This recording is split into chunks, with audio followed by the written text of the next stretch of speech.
ہمارے ہاں سیرت کے جلسے تو آج کل ہوں گے، بے شمار ہوں گے، ہر جگہ ہوں گے. ہوتا کیا ہے؟ آپ کی عظمت بیان ہو رہی ہے، آپ کی کالی کملی کا تذکرہ ہو رہا ہے، آپ کی سرمئی آنکھوں کا حسن بیان کیا جا رہا ہے، آپ کی زلفوں کی یہ ہے، یہ تو نہیں ہے، اس میں کوئی شک نہیں. تمام انبیاء اور رسول کو جو کمالات عطا ہوئے، محمد کو وہ سب عطا ہوئے صلی اللہ علیہ وسلم. اس نے یوسف دم عیسیٰ ید بیضا داری آنچ خوبہ حمد آرنگ تو طلحہ داری. لیکن حضور فرماتے ہیں تمام نبیوں اور رسولوں نے جو تکالیف برداشت کی، میں نے وہ سب کی سب برداشت کی. یہ کوئی بیان کرتا ہے؟ کیسے بیان کرے؟ اس سے تو کچھ سبق ملتا ہے کہ کچھ تو تم بھی کرو بھائی. یہ کہاں عاشق رسول بنے پھر رہے ہو؟ کہاں عید میلاد النبی بنا رہے ہو؟ زمین و آسمان کے کلابے اللہ سے بھی اوپر کر رہے ہو راتوں کے اندر. یہ نہیں ہے محمد سے نسبت اور تعلق کا معاملہ. اب آپ دیکھیے، جو اب واقعاتی انداز میں تو جانے کا وقت ہے نہیں نا، لیکن ایک بات آپ کو بتا دوں، دشمنوں نے اقرار کیا ہے کہ تاریخ انسانی کا عظیم ترین انقلاب محمد نے برپا کیا صلی اللہ علیہ وسلم. M N Roy of India, member of communist international, اس نے 1920 میں تقریر کی لاہور میں، بریڈلا ہال میں، دی ہسٹوریکل رول آف اسلام. وہ کتاب اب بھی انڈیا میں چھپتی ہے. اس نے کہا تاریخ انسانی کا عظیم ترین انقلاب محمد نے برپا کیا صلی اللہ علیہ وسلم. اور اس نے کہا یہ ندی فتوحات نہیں تھیں، فتوحات تو سکندر نے بہت کر دی تھی، اٹیلا نے بہت کر دی تھی، چنگیز نے بہت کر دی تھی. وہ بروٹ فورس تھی، وہ وحشی قوت تھی.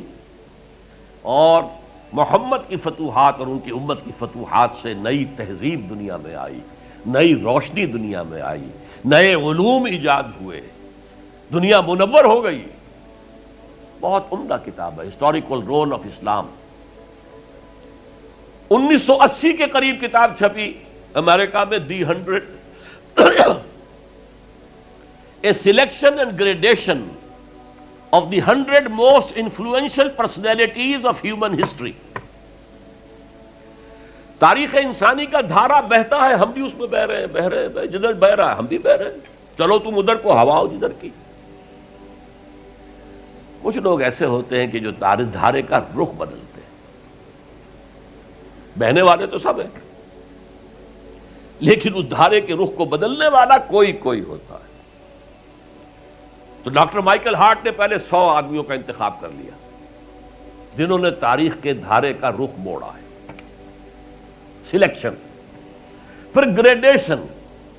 ان میں سب سے زیادہ جس نے موڑا ہے، جس سے سب سے زیادہ مؤثر ہوا، وہ کون؟ نمبر 1، پھر نمبر 2، پھر نمبر 3، 100 تک چلا گیا. نمبر 1 پر حضور کو لا رہا ہے. عیسائی ہے اور ابھی تک کوئی اطلاع نہیں ہے اس کے اسلام لے آنے کی. زندہ ہے، مینہٹن میں رہتا ہے.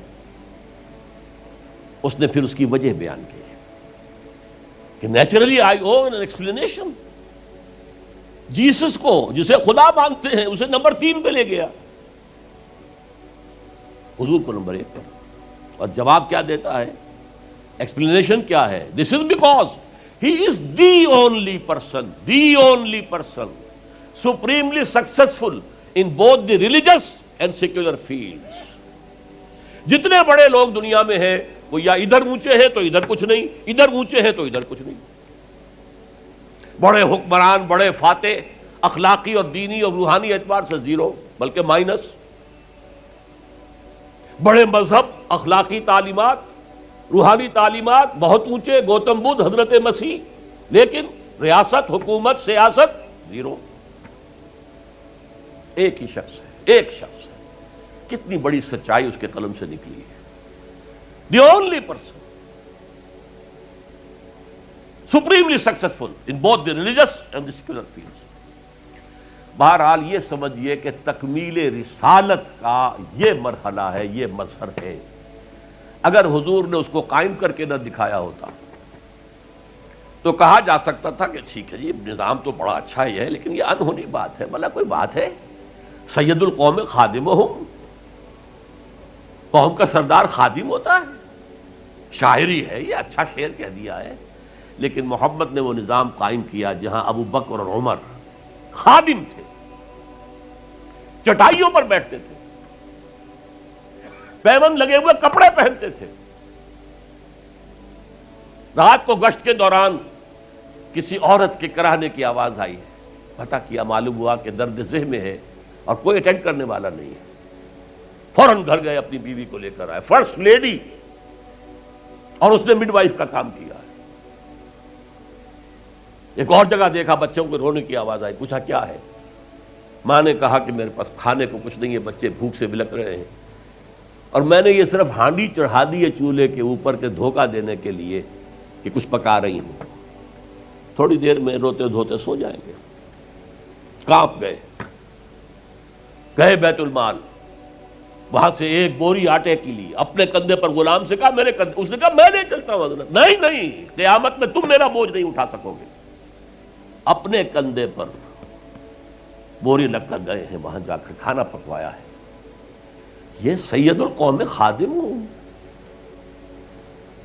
کبھی دیکھی تھی دنیا نے یہ بات؟ قائم کر کے دکھایا ہے، نوع انسانی پر حجت قائم کی ہے۔ مائیکل ہارٹ نمبر 1 پر لا رہا ہے، آپ غور کیجئے۔ ایچ جی ویلز کی بھی اب وقت نہیں ہے میرے پاس، میں نے وہاں تقریر کے اندر پوری واضح کی بات، اس کی شہادت، حالانکہ وہ شاتم رسول ہے، حضور کو گالیاں دی ہیں اس نے، بالکل رشدی کی طرح، اور تسلیمہ نسرین جو ہے بنگلہ دیش کی، اس کی طرح، لیکن ایک اعتبار سے گھٹنے ٹیک کر حضور کی مدح کرنے پر مجبور ہے۔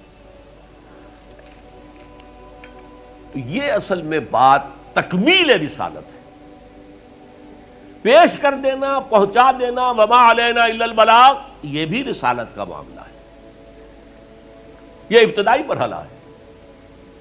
اس نظام کو قائم کر کے دکھانا، انقلاب برپا کرنا، اس کو چلا کر دکھانا، چاہے وہ 30 برس رہا، لیکن دنیا کا کوئی دوسرا نظام تو ایک دن بھی قائم نہیں ہوا۔ جس ڈیموکریسی کا خواب والٹیئر اور روسو نے دیکھا تھا، ایک دن کے لیے بھی نہیں آئی۔ یہ تو کیپٹلسٹ کی ڈکٹیٹرشپ ہے جسے جمہوریت کہا جا رہا ہے۔ جمہوریت کہاں ہے؟ It's the dictatorship of the capitalist. Billionaire نہ ہو تو آپ الیکشن کیسے لڑیں گے؟ عام آدمی الیکشن لڑ لے گا۔ دیو استبداد جمہوری قوام پائے کو، تو سمجھتا ہے یہ آزادی کی ہے نیلم پری؟ ہم نے خود شاہی کو پہنایا ہے جمہوری لباس، ابلیس کا ایک مشیر کہہ رہا ہے، ہم نے خود شاہی کو پہنایا ہے جمہوری لباس، جب ذرا آدم ہوا ہے خود شناس و خود نگر۔ آدمیوں میں اپنے حقوق کا ذرا احساس، اور یہ احساس محمد نے پیدا کیا صلی اللہ علیہ وسلم۔ اس کے تحت انہوں نے کہا اچھا وہ انسانی حاکمیت ٹنوں کے حساب سے فرعون کے سر پہ رکھی ہوئی تھی، گندگی، اب ہم نے کیا کیا، وہ تولا تولا سب میں بانٹ دو، گندگی تو گندگی رہے گی، نجاست تو نجاست رہے گی۔ انسانی حاکمیت ایک شخص کی ہو، انسانی حاکمیت پوری قوم کی ہو، کفر ہے، شرک ہے۔ بہرحال تکمیل رسالت کا ایک پہلو یہ ہے، اس کی مثال میں آپ کو دے دوں، نام چونکہ پہلے بھی 2 مرتبہ لے چکا ہوں، سقراط کا شاگرد بھی اور شارح بھی، سقراط کی اپنی کوئی کتاب نہیں ہے، وہ معلم تھا بس، اس کا فلسفہ بیان کیا ہے افلاطون نے، اور پلیٹو نے کتاب لکھی دی ریپبلک۔ اب دیکھیے آج سے 2500 سال پرانی کتاب ہو گئی، حضرت عیسیٰ سے 300-400 برس پہلے، کتاب اتنی زوردار ہے آج تک زندہ ہے، ورنہ کتابیں ختم ہو جاتی ہیں، وہ تو کوئی زوردار کتاب ہو تو زندہ رہے گی۔ نقشہ پیش کیا ایسے ہونا چاہیے، نظام حکومت ایسا ہونا چاہیے، فلاں ایسا ہونا چاہیے، فلاں ایسا ہونا چاہیے، لیکن وہ نظام ایک دن کے لیے بھی دنیا میں کہیں قائم نہیں ہوا، لہذا اسے کیا کہیں گے؟ یوٹوپیا ہے، ایک خیالی جنت ہے۔ حضور نے بھی خیالی جنت پیش کر دی ہوتی، قائم کر کے نہ دکھاتے تو وہ حجت نہیں بن سکتی نوع انسانی۔